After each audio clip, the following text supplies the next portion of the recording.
Nesta série de aulas, vamos resolver os problemas do capítulo 12 do livro Fundamentos de Física, de Halliday e Resnick, 10ª edição.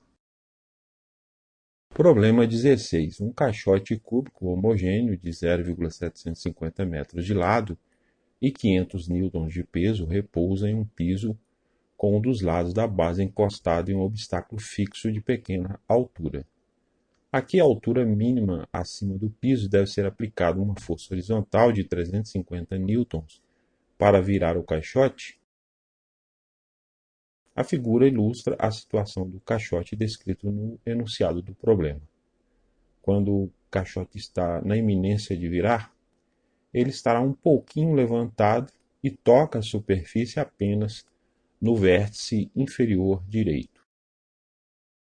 Nessa situação, existem 4 forças atuando sobre ele. O seu peso vertical para baixo, a força horizontal para a direita, que está a uma altura h acima do piso.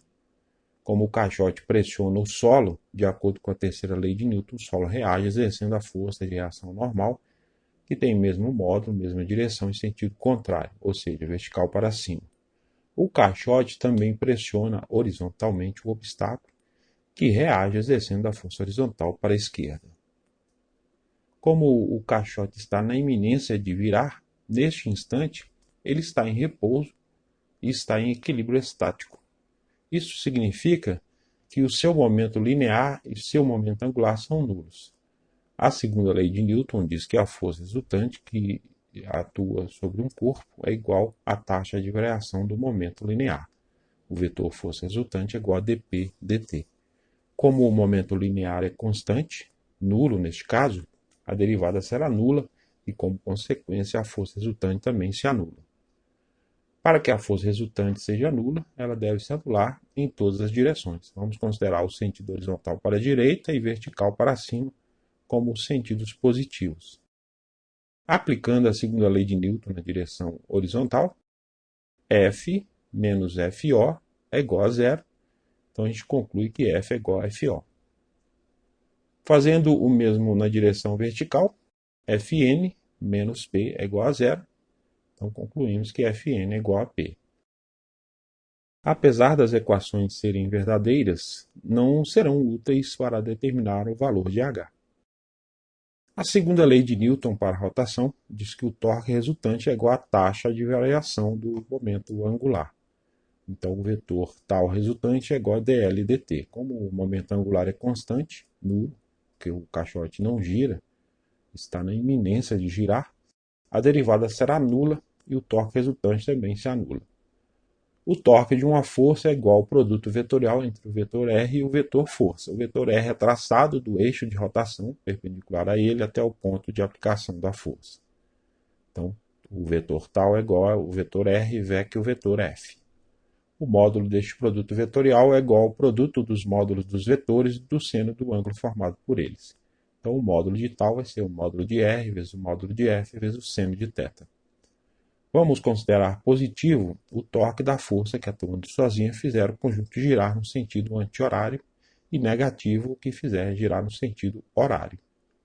Para o cálculo do momento angular, podemos utilizar qualquer eixo de rotação e vamos escolher o vértice inferior direito, que seria o ponto sobre o qual o caixote giraria na prática.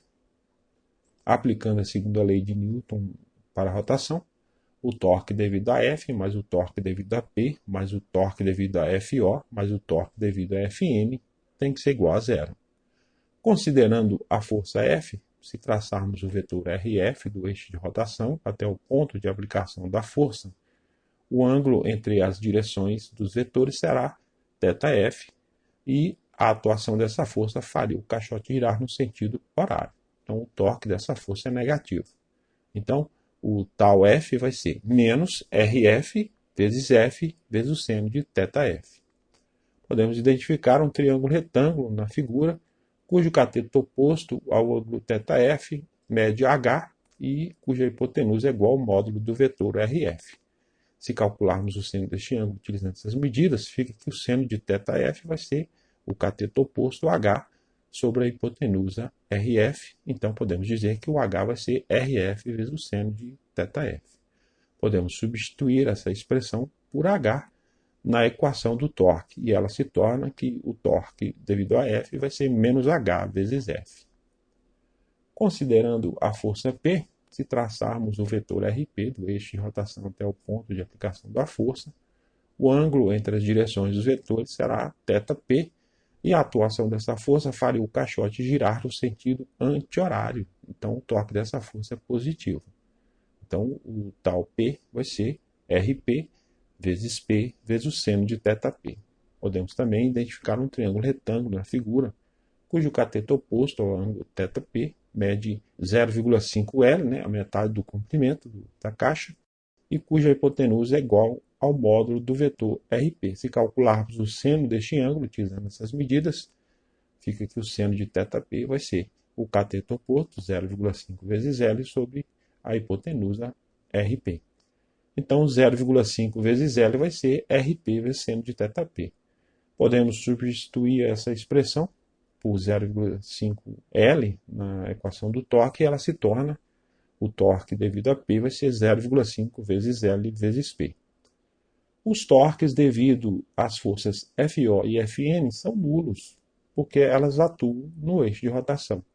Substituindo esses torques na equação inicial, ela se torna menos H vezes F, o torque devido a F, mais 0,5 vezes L vezes P, o torque devido a P, é igual a zero. Os outros dois torques são nulos.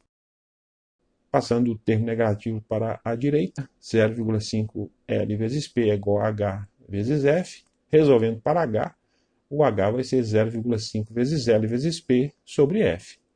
Substituindo pelas medidas, fica que o H vai ser 0,5 vezes 0,750, que é o L, vezes 500, que é o P, dividido por 350, que é o F.